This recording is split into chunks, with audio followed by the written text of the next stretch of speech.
بسم اللہ الرحمن الرحیم۔ جیسا کہ آپ کو پتہ ہے، پچھلی ویڈیو میں ہم نے حضرت امیر معاویہ رضی اللہ کاتب وحی کا ذکر خیر فرمایا۔ اللہ کریم ہم سب کو تمام صحابہ کرام علیہ مردوان کا، اہل بیت اطہار کا، اہل رسول کا، تمام اولیاء کاملین کا سچا ادب اور احترام عطا فرمائے۔ اکثر لوگ یہ کہتے ہیں کہ جو نا بھائی اب دو جنگوں کے معاملات تھے، حضرت علی رضی اللہ تعالیٰ عنہ حق پر تھے یا حضرت امیر معاویہ رضی اللہ تعالیٰ عنہ پر تھے۔ تو اس پہ علماء نے بڑی خوبصورت مثال دی ہے۔ آپ کو یاد ہو کہ قرآن کے ضمن میں یہ واقعہ نقل کیا گیا ہے کہ حضرت موسیٰ علیہ السلام جب کوہ طور پر گئے اللہ تبارک و تعالیٰ سے توریت کا علم لینے کے لیے، اور اپنا نائب بنا کے گئے اپنے بھائی حضرت ہارون علیہ السلام کو۔ جب آپ گئے تو آپ کے جانے کے بعد وہ واقعہ آپ پڑھ سکتے ہیں قرآن کریم سے، زیادہ میں بات تفصیل میں جانے کی کوشش نہیں کروں گا۔ اللہ پاک نے اپنے پاک کلام میں اس واقعے کو اس طرح نقل فرمایا۔ اللہ تبارک و تعالیٰ ارشاد فرمایا وَاتَّخَذَ قَوْمُ مُوسَىٰ مِن بَعْدِهِ مِنْ حُلِيِّهِمْ عِجْلًا جَسَدًا لَهُ خُوَارٌ۔ ترجمہ، اور موسیٰ کے پیچھے اس کی قوم نے اپنے زیورات سے ایک بے جان بچھڑے کو اپنا معبود بنا لیا۔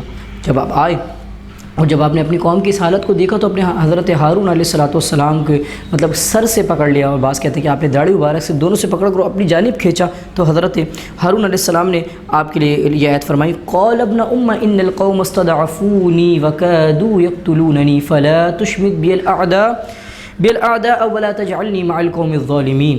ترجمہ کنز الایمان، ہارون نے کہا اے میری ماں کہ بیٹے بے شک قوم نے مجھے کمزور سمجھا اور قریب تھا کہ مجھے مار ڈالتے، تو تم مجھ پر دشمنوں کو ہنسنے کا موقع نہ دو اور مجھے ظالموں کے ساتھ نہ ملاؤ۔ کہ جب آپ واپس آئے تو دیکھا کہ جو قوم جو بت پرستی کی طرف آ چکی ہے۔ سامری نے ایک بچڑا بنایا جس کو معاذ اللہ اس نے زندہ کر دکھایا، اس نے اس کو قوت گویائی اس کے کس طریقے سے آئی، آپ اس واقعے کو پڑھ سکتے ہیں۔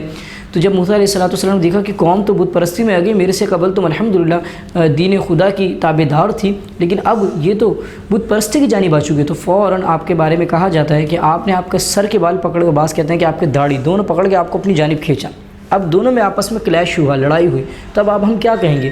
آپ کیا کہیں گے کہ معاذ اللہ ثم معاذ اللہ، آپ یہ سوال کریں گے کہ موسیٰ علیہ السلام حق پر ہیں یا ہارون علیہ السلام حق پر ہیں؟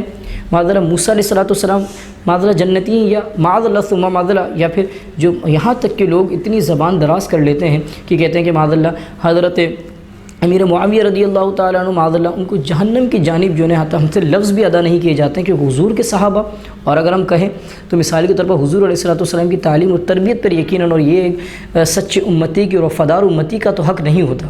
جب حضور نے کہہ دیا کہ اور اللہ نے ان کو مطلب یہ کہ رضاعت کا مجزہ سنا دیا، تو ہماری جو آنکھیں ہیں، ہمارے جو قلم ہیں، ہماری جو زبانیں ہیں، حضور علیہ السلام کے ترجمان پر، آقا کریم علیہ السلام کے فرمان پر بالکل جھکی ہوئی ہیں۔ تو ہم یہی کہتے ہیں کہ ہر صحابی نبی یقیناً جنتی اور جنتی۔ الحمدللہ تمام ہماری آنکھوں کے تارے ہیں، کسی کے صحابت کا انکار قطعاً نہیں کیا جا سکتا۔ اسی طریقے سے دونوں یقیناً جنتی ہیں، تو یہ بھی صحابی ہیں، یہ بھی جنتی ہیں، دونوں پر کسی قسم کے معاملات نہیں۔